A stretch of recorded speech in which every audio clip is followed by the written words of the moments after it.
Hello दोस्तों, राधे कृष्णा।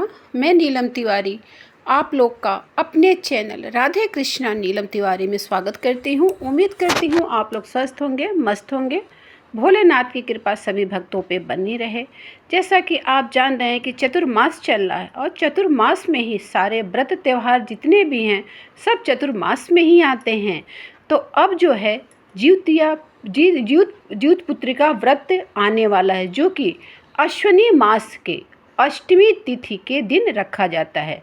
अश्विनी मास के कृष्ण पक्ष की अष्टमी तिथि को माताएं बहनें ज्योत पुत्रिका व्रत रखती हैं, जो कि संतान की लंबी आयु के लिए बहुत ही कठिन व्रत है।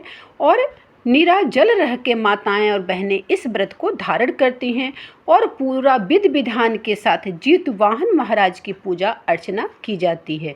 ये व्रत जो है ज्योत पुत्रिका व्रत जो है यूपी, बिहार और अन्य देशों में इसका पर्व मनाया जाता है।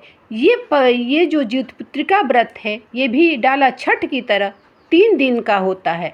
पहले दिन नहाए खाए होता है, दूसरे दिन व्रत होता है और तीसरे दिन इसका पारण किया जाता है। तो ये कठिन व्रत होता है। यहाँ तक कि ऐसी मान्यता है कि माताएं और बहनें थूक तक इसमें नहीं घोटती हैं।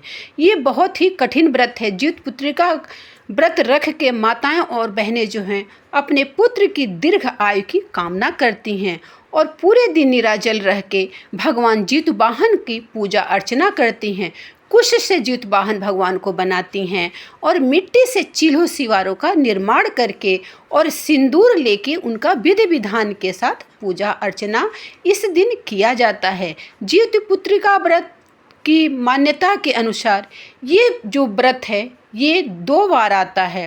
पहला जो है अश्विनी मास में कृष्ण पक्ष में आता है और दूसरा जो नवरात्र होता है ज्योत पुत्रिका का व्रत होता है वो शारदीय नवरात्र के 7वीं, अष्टमी और 9वीं 3 दिन का जो होता है।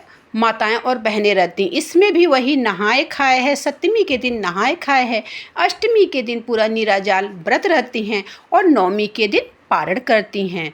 तो जो कुछ लोग जो है पितरपक्ष वाली ज्योतिया को धारण करती हैं, कुछ लोग शारदीय नवरात्र में जो ज्योतिया आती है उसको रहती हैं, क्योंकि ये जो ज्योतिया है ये पितरपक्ष में ही पड़ती है और पितरपक्ष में पड़ने के कारण इसका महत्व तो बहुत ज़्यादा है।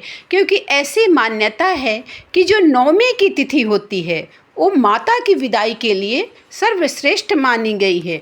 जिनकी सास नहीं है उनके लिए ये अति उत्तम है, क्योंकि व्रत के बाद जो पारण का समय होता है वो सास को दान करके, उनको भोजन का दान करके, खरी तेल दे के उनकी विदाई की जाती है। तो ये जो ज्योत पुत्रिका का व्रत है ये बहुत ही कठिन व्रत है, बहुत ही तप वाला व्रत है और बहुत ही संयम वाला व्रत है, क्योंकि इसको रख पाना इतना आसान नहीं है। फिर भी माताएं बहनें अपने पुत्र की दीर्घायु और उनकी उन्नति के लिए, उनके उज्जवल भविष्य के लिए इस व्रत को धारण करती हैं। ये व्रत अगर एक बार उठा लिया जाता है तो फिर इस व्रत को छोड़ा नहीं जाता। बीच में कहीं भी इस व्रत को खंडित नहीं किया जाता है। इसीलिए सोच समझकर ज्योत पुत्रिका व्रत को धारण करना चाहिए। अगर जो माँ बहनें ज्योत पुत्रिका व्रत इस साल उठाना चाहती हैं तो उठा लीजिए, क्योंकि कोई भी अधिमास इस साल नहीं लग रहा है। दिन अच्छे हैं, आप उठा सकती हैं अगर नया व्रत करने चाहती हैं। और इसमें जो होता है 7वीं के दिन जो होता है, 7वीं के दिन नहाए खाए के दिन क्या होता है कि माताएं बहनें उठती हैं सूर्योदय के पहले, घर की पूरे सर सफाई करती हैं, फिर अपने केशों को धो के स्नान करती हैं। स्नान के बाद जो है वो उठगन बनाती हैं, सूर्यदेव को अर्घ देती हैं, विष्णु भगवान का पूजन करती हैं, फिर उठगन बनाती हैं। उठगन का मतलब है कि ठेकुआ जैसा बना के फिर उसको खड़ा कर देती हैं, फिर वहाँ सिंदूर लगाती हैं, पानी से आचमनी करती हैं, धूप दीप दिखाती हैं। और फिर जो होता है कहीं कहीं पे माताएं जो हैं सरपुतिया, नहाने के बाद सरपुतिया और चना लेके 7वीं के दिन भी निगलती हैं और पानी पीती हैं। उसके बाद वो चाय अपना पी सकती हैं। जैसे आपके घर का विधान हो वैसे ही करना चाहिए। जो आपके घर में जो आपके बड़े बुजुर्ग करते चले आए हैं उसी तरह उन्हीं नियमों को लेकर ही आपको चलना चाहिए। कोई भी नया नियम अपने आप से नहीं बनाना चाहिए। उसके बाद अष्टमी के दिन पूरा निराहार रहती हैं, एक भी मतलब इसमें कहते हैं ना कि एक भी खर नहीं तोड़ा जाता है, कुछ भी नहीं किया जाता है माताएं बहनें। फिर शाम के समय स्नान करती हैं, खरी से अपने केशों को धोती हैं, खरी लगा के स्नान करती हैं। स्नान के बाद वो अरियार बरियार की भी पूजा इस दिन की जाती है, अरियार बरियार की पूजा की जाती है। फिर ज्योतियाँ चढ़ाई जाती है और ज्योतियाँ पहले वो अपने बच्चों को धारण करवाती हैं, फिर स्वयं धारण करती हैं। और जिस दिन ज्योतपुत्रिका का व्रत रहती हैं उस दिन चना लेती हैं, ठेकुआ लेती हैं, जैसे आपके घर की विधान हो।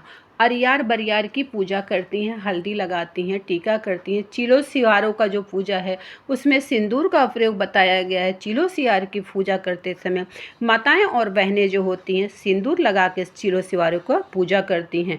पूजा अर्चना करने के बाद फिर वो जितवाहन महाराज की कथा सुनती हैं, चिलो सिवारों की कथा सुनती हैं और अपने पूजा पाठ को संपन्न करती हैं। दूसरे दिन नवमी के दिन उठती हैं, स्नान ध्यान करती हैं, उसके बाद दान करती हैं और पारण का समय देखा जाता है। ज्योतपुत्रिका व्रत में कहते हैं कि इंसान जितना ही खर रहता है उतने ही उसके बच्चे की आयु लंबी होती है। लेकिन ऐसा नहीं, अगर आप शारीरिक रूप से अस्वस्थ हैं, कोई शरीर में कोई पीड़ा है, तो आप पानी पी सकती हैं। ऐसा नहीं कि खर करिए, खर वही कर सकता है जो पूर्ण रूप से स्वस्थ हो। ठीक है, अगर शरीर आपकी रोगी है तो आप पारण का समय मिलते ही आप दान पुण्य करके आप पारण जरूर कर लीजिएगा, क्योंकि देखिए शरीर अगर स्वस्थ नहीं है तो फिर आप बीमार पड़ सकती हैं।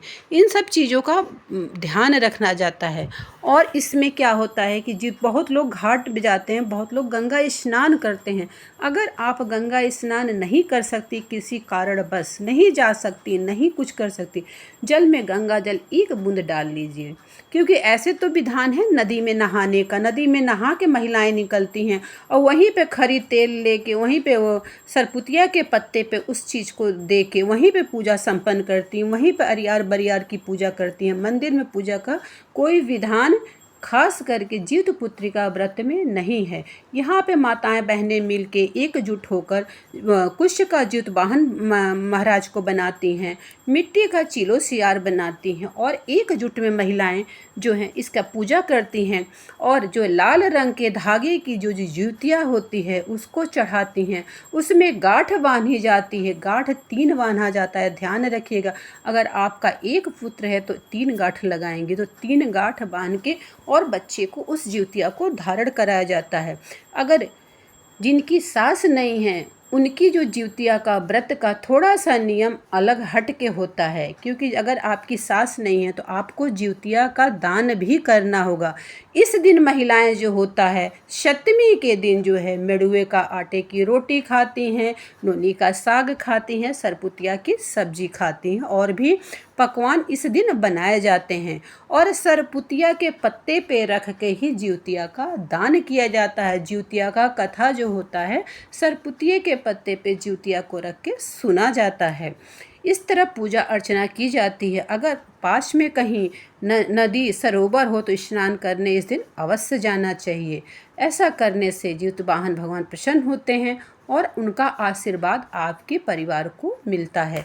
ज्योतपुत्रिका व्रत में ज्योतिया बच्चों के हिसाब से कहीं सोने चांदी की भी ज्योतियाँ चलती हैं, कहीं पे सिर्फ धागे की ज्योतियाँ होती है। लेकिन सही मानिए तो जो शुद्ध और पवित्र ज्योतियाँ होती है वो धागे की ही मानी जाती है। अगर आप सोने तो भी आपको धागे का अवश्य ले लेना चाहिए। धागे की ही जो ज्योतियाँ होती है शुद्ध और पवित्र मानी जाती है, एक दान करने के लिए, एक स्वयं धारण करने के लिए। अब चलिए जानते हैं कि सप्तमी अष्टमी आपकी कब पड़ रही है 2025 में।